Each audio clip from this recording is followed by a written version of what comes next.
In this lesson, we're beginning our discussion of federalism. Specifically, we want to focus on exclusive federal and state powers, concurrent powers, and how this all fits in with the Supremacy Clause and doctrine of preemption.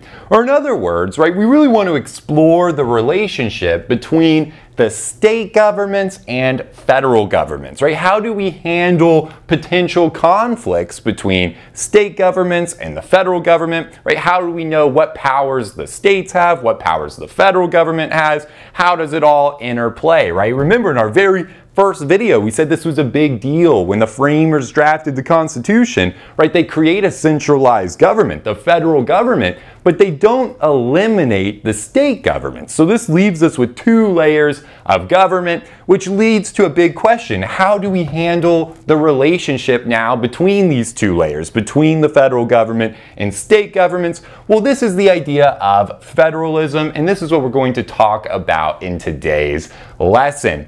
So from a constitutional law fact pattern perspective, though, if we're thinking about issue spotting, really any time we see any potential conflict between a state action and federal action, we have to consider federalism issues. And this is commonly presented in fact patterns where you see the state government passing law, right? You're going to have a state government that's passing some kind of law. The question is going to be, number one, does the state have the power to pass this law? If so, is there any possibility that this law is in conflict with the federal government, right? Because if so, we're going to see under the Supremacy Clause, most of the time that law is actually going to be preempted and void, right? Because we know federal law is the supreme law of the land. But we're going to talk about it, right? There's a whole analysis here that we have to think about.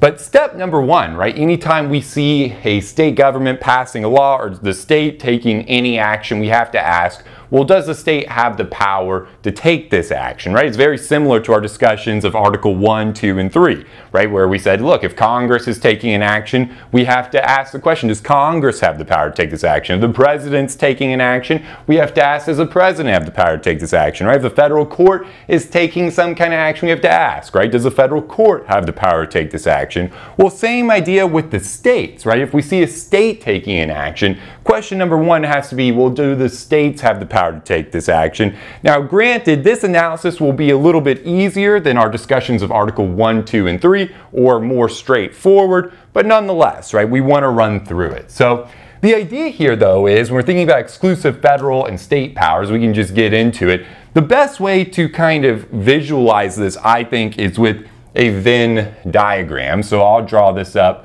on the board for us, right? A simple Venn diagram. And let's say on the right side, because I happen to draw this one a little bit bigger, right, we can make this exclusive federal powers, and on the left side, we can make this exclusive state powers, right? And of course, we know that we're going to have some concurrent powers in the middle, right, where both the states and federal government have the power to take actions that fall in the middle of the Venn diagram, right? But this is the idea, right? We're going to have some things that are exclusive federal powers and some things that are exclusive state powers, but we're going to find that probably most powers fall in the middle, right? Where both the federal government and state government are going to have concurrent power. And when the federal government and the state government have concurrent power, that's where we're going to see, we really see the most federalism issues with the Supremacy Clause, Preemption, and the Dormant Commerce Clause, which we're going to get into in our next lesson. But let's talk about exclusive federal powers, right? This area of the Venn diagram, and exclusive state powers, kind of this side of the Venn diagram, starting with exclusive federal powers, right?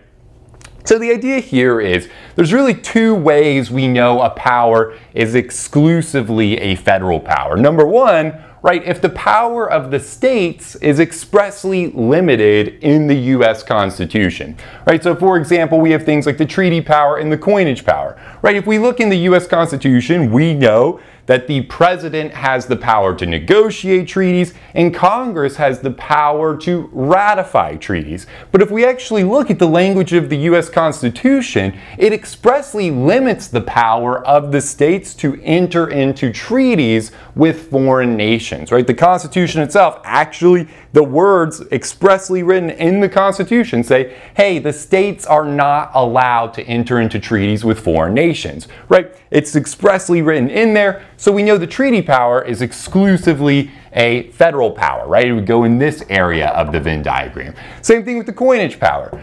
Right, the power to coin money is exclusively vested in the federal government. The power of the states to coin money is expressly limited in the U.S. Constitution, right? This is why California doesn't have California currency and Texas doesn't have Texas currency, right? The states are expressly prohibited from coining their own money under the U.S. Constitution, right? So we know the coinage power is exclusively a federal power. Right, now, in addition to some powers that are exclusively federal, because the power of the states are expressly limited in those areas, we do have some inherent federal powers where the Constitution doesn't necessarily prohibit the states from regulating in these areas, but due to the nature of the power itself, we're still going to say it's exclusively a federal power, right? This would be, first and foremost, something like the power to declare war, right? We know Article 1 vests the power to declare war in Congress. Now, nowhere in Article 1 or anywhere else in the Constitution does it say, though, that the states are prohibited from declaring war with foreign nations, right? The power of the states to declare war is not expressly limited, but we know from the nature of the power itself, right? The power to declare war is so dominant and intrinsic to our federal system, that's not something that the states are going to be allowed to do. We would say that's inherently an exclusive federal power, right? The power to declare war. So we really have two types of exclusive federal powers, right? Number one, if the power of the states is expressly limited. Number two, if it's inherent, right? If the nature of the power itself is so dominantly a federalist idea, like the power to declare war, right? Anything that's really involving relations with foreign affairs, we're going to see are most often dominated by the federal system, but definitely something like the power to declare war, we know is inherently an exclusive federal power, right? So these types of powers we would say exclusively federal. Okay. Well, what about exclusive state powers? Well, if you read through the Constitution, right, we know Article 1 vests a lot of power in Congress, Article 2 vests powers in the president, Article 3 vests powers in the federal court system, right? So the Constitution is just divvying out all these powers to the federal government. So you get through all of the articles of the Constitution, right, and it says, Congress, you get these powers, President, you get these powers, federal court system and Supreme Court, you get these powers. Then you get to the 10th Amendment, and it says, the powers not delegated to the federal government by the Constitution are reserved to the states or to the people, which basically means, hey, look, if it's not here in the Constitution, if we didn't vest this power to any particular part of the government and the U.S. Constitution, those leftover powers are reserved for the states or to the people, right? This is the 10th Amendment. And this is what we would think of as exclusive state powers. Now, important to recognize, in theory, this sounds like, oh wow, anything that's not in the Constitution, that's reserved for the states or for the people. That's a very expansive, broad amount of exclusive state powers, right? And in theory, the answer is yes, but in practice, we know that this is very limited, right? Because of how broad things like the taxing power are, and the spending power, and the commerce power, and things like Wickard v. Filburn, which we talked about with the aggregation doctrine.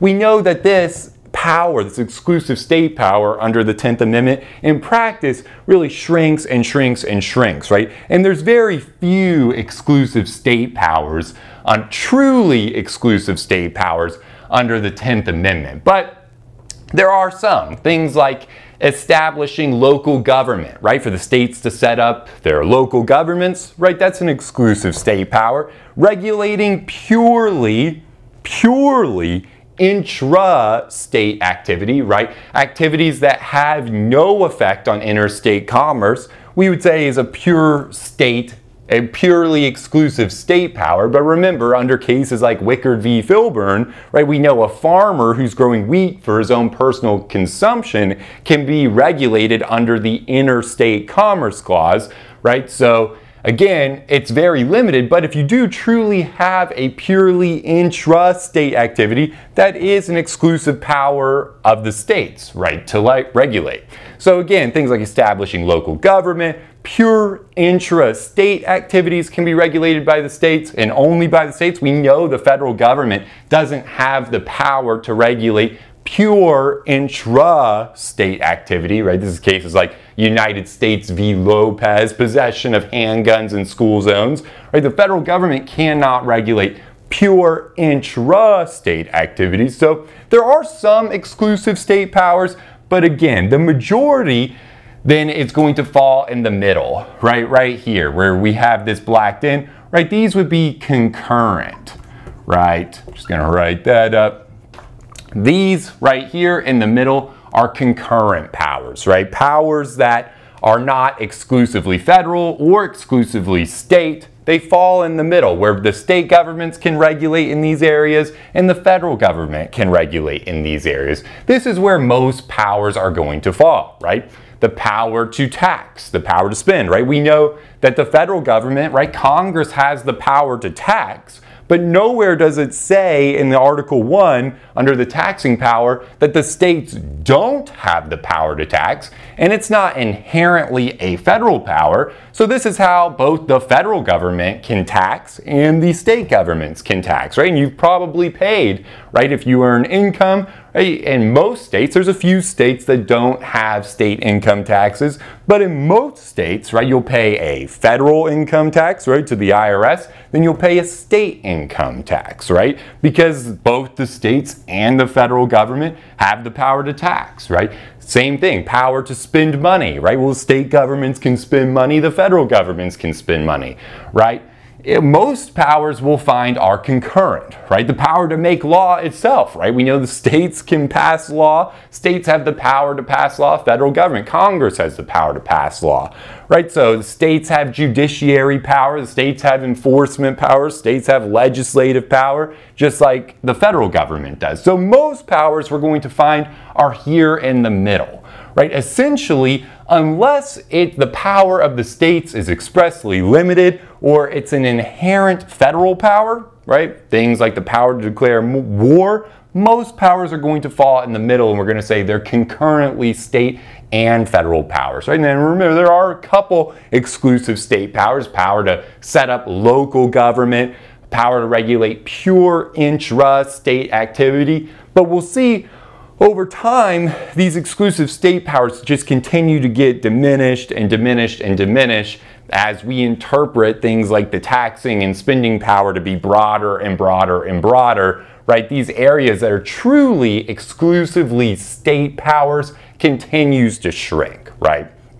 But this is the idea, right? This Venn diagram sums up what state powers are, what federal powers are, and what concurrent powers are. So the first thing you would want to do if you're looking at a constitutional law fact pattern, right, and you see a state government taking an action, right, you want to try to put it in the appropriate box on this Venn diagram, right? Is this exclusively a federal power, exclusively a state power, or is it concurrent, right? So if you see a state passing a law, right, well, you know that's a concurrent power, right? States have the power to pass laws. Federal government has the power to pass laws. Now, if the state government's trying to do something like declare war with a foreign nation, enter into a treaty with a foreign nation, trying to coin their own currency, you know those are exclusive federal powers. The state doesn't have the power to take those actions, so it's unconstitutional, right? You don't even have to go through the rest of the analysis. The state doesn't have the power to take exclusively federal power actions, right? Now, if you see that the state government is taking an exclusively state action, right, you put it in this box. Well, most of the time that's going to mean it's a constitutional action, right? If they're setting up a local government, if it's a pure intrastate activity, right, which we talked about under the Commerce Clause, though, would be its own analysis. But if you did have an exclusive state action, right, or exclusive state power, right, states taking an action that's an exclusive state power, right, generally that's going to be constitutional. But like we said, most of the time you're going to find that the power is somewhere in the middle, right? It's a concurrent power. The state has the power to do this, federal government has the power to do this. The next question then will be preemption and the Supremacy Clause, right? Is there any conflict potentially between the state law and the federal law? Right, and that's what we're going to talk about in a minute here. Now, before we jump into that, there is one other thing I wanted to touch on, right, in this lesson. And we did touch on this, right, when we were talking about South Dakota v. Dole and the Commerce Clause and the taxing and spending power. But I did want to bring it up again, right, because federalism, you'll see, kind of, it shows up in different parts of constitutional law. It's hard to talk about any one area without also bringing into it federalism issues. So we did discuss this a little bit, but I also want to frame it under federalism so we have it organized in our heads, right, as we go to issue spot fact patterns. And this just deals with federal regulation and taxing of states, right? Important to recognize here that the federal government has virtually unlimited power to regulate and tax the states, right? So remember, South Dakota v. Dole, federal government wants each state to maintain a legal drinking age of 21, right? How do they get the states to do this? Well, they encourage them by conditioning state highway funding, right? 5% of their federal funding on maintaining a legal drinking age of 21. And remember, we said that was constitutional, right? That federal government has virtually unlimited power to regulate and tax the states. This would include things like encouraging state action by conditioning, right? Encouraging state action by conditioning federal funding. Kind of a tongue twister there. Sorry about that, guys. But federal government does have virtually unlimited power to regulate and tax the states, right? The main thing that we're thinking about here is remember that Congress can do this so long as it's exercising an enumerated power, right? It has to be relying on the taxing power, the spending power, the commerce power, the 13th, 14th, and 15th Amendment enforcement power. Maybe it's the necessary and proper clause in conjunction with another enumerated power. And we talked about all of those enumerated powers. But remember, yes, Congress does have to rely on an enumerated power when it's regulating the states. So long as it's doing that, though, it virtually has unlimited power to regulate. And what I was getting at is there's a difference, right? We need to make a distinction between regulating state activity and compelling state activity, right? Congress cannot compel the states to enact specific legislation, right? Congress cannot tell the states,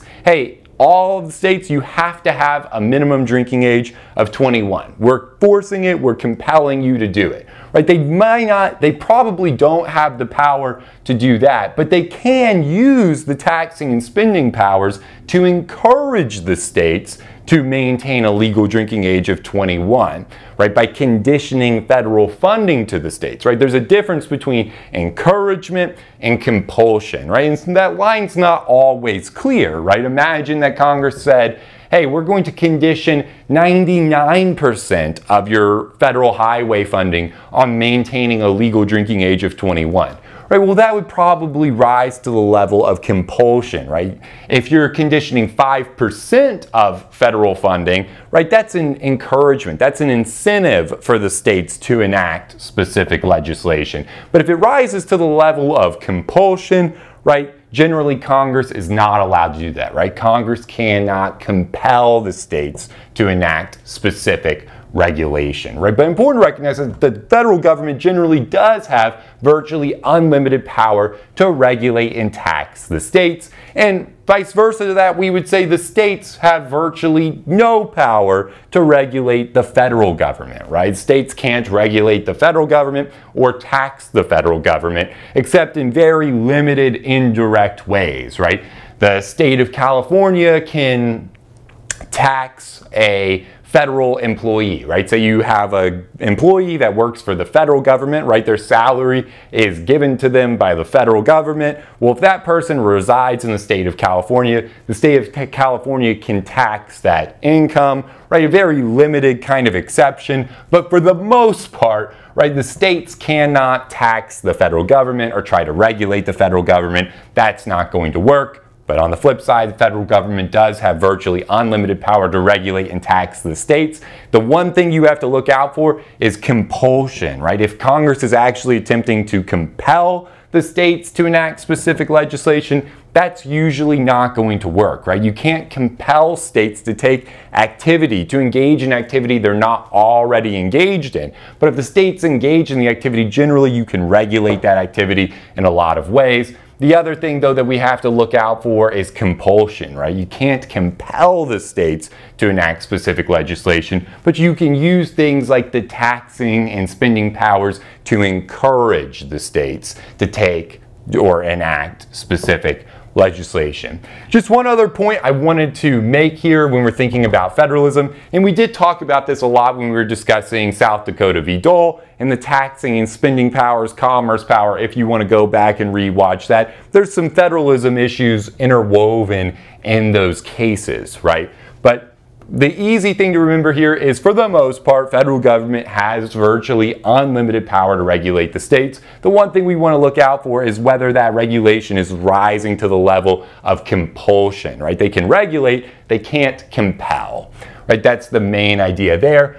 But otherwise, right, when we're thinking about, back to this Venn diagram, right? States are passing law that they have the power to pass, right? Just because a state has the power to pass law doesn't mean they can pass any law that they want, right? If the states pass a law that conflicts with federal law, we're going to have some problems. So remember, step one, anytime we see the state passing a law or taking action, we have to put it in the appropriate place in the Venn diagram. If it is a concurrent power, which most of the time it will be, right? And the state government and federal government both concurrently have the power to take this action. The next question is going to be whether there's any potential conflict between the state action and the federal action, right? Or between the state law and the federal law.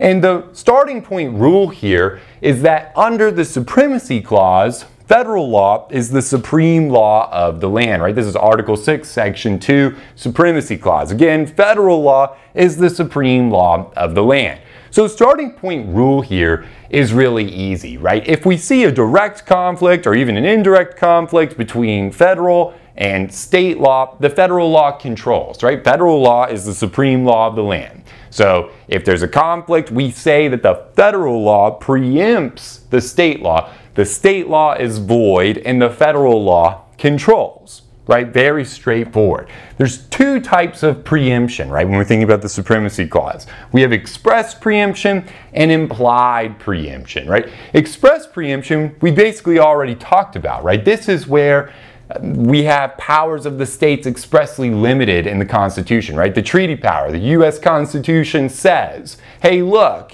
states, you do not have the power to enter into treaties with foreign nations, right? Well, if a state tries to pass a law saying that they do, right, they can enter into treaties with foreign nations, that would be expressly preempted, right? Federal law, the U.S. Constitution, expressly preempts state law when the federal law expressly prohibits state regulation in the same area, right? We see this with the treaty power and coinage power, but also, right, and where you would see this most often is when Congress is passing acts, right? Congress is passing law. They can include an express preemption clause in the law, right? They can pass a law and say at the end, right, they can add a clause or a provision to the law that says, oh, and by the way, states are not allowed to regulate in this same area, right? So they could pass a law about, federal aviation laws, right? They could say, hey, look, public airports have to have runways that are 200 feet wide. That's the federal law. States are not allowed to change this or regulate in the same area, right? This is our exclusive regulation. The states are not allowed to regulate the width of public airport runways, right? So that would be express preemption, right? Congress is actually adding an express preemption clause in the law, right? And so if the states tried to come in and regulate that area, state comes in and says, well, runways in the state of Texas can be, you know, 250 feet wide or 150 feet wide, right? They add a different rule to it. It's going to be expressly preempted, right? You can't do that if you're a state, right? If the federal law expressly prohibits state regulation in the same area and a state attempts to regulate in that area, we say the federal law expressly preempts the state law. So that's usually really easy to see. That would be called basically just a preemption clause in the actual law itself, right? That's express preemption. Notably, you could also, if your Congress, add what is referred to as a savings clause. This would be Congress saying, here's our federal law, but hey, by the way, states are permitted to regulate in this same area, right? If Congress says that in the law, that's called a savings clause, then the states can regulate in that area, right? The theme here is it's all about congressional intent, right? What did Congress want to happen here? Did Congress want or intend for the states to regulate in the same area, or does Congress not want the states regulating in the same area? So if Congress expressly states their intent, right, then we know. And if Congress says when they pass the law, hey, the states cannot regulate in the same area, if the state tries, that's express preemption, all right? Now, more commonly, what we're going to see on constitutional law fact patterns is issues that deal with implied preemption, right? And there's really three types of implied preemption, right? We have what's called field preemption, and we have direct conflicts and indirect conflicts. Thank you so much for watching this video preview of our Legal Education Accelerator Program, or LEAP for short. If you would like to see the conclusion of this video and gain full access to our entire 1L and 2L video library, integrated outlines, streamable audio versions, additional practice exams with explanations, and much more, we invite you to head over to our website and join the thousands of law students who have already enrolled. To get started with your no-risk free trial today, simply click the link in the description box below or visit www.studicata.com/leap.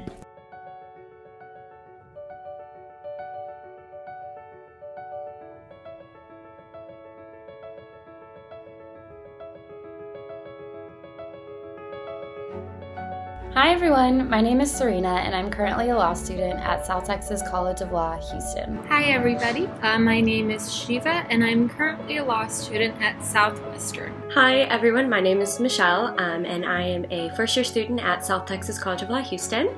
I used the Studicata study video series last semester to help me prepare mostly for contracts, and I actually made an A+ in contracts last semester, which I greatly dedicate to the Studicata videos. By using Studicata to help me prepare for my final exam, I was able to score the highest grade out of my class on the final and even have my essay distributed as the model answer.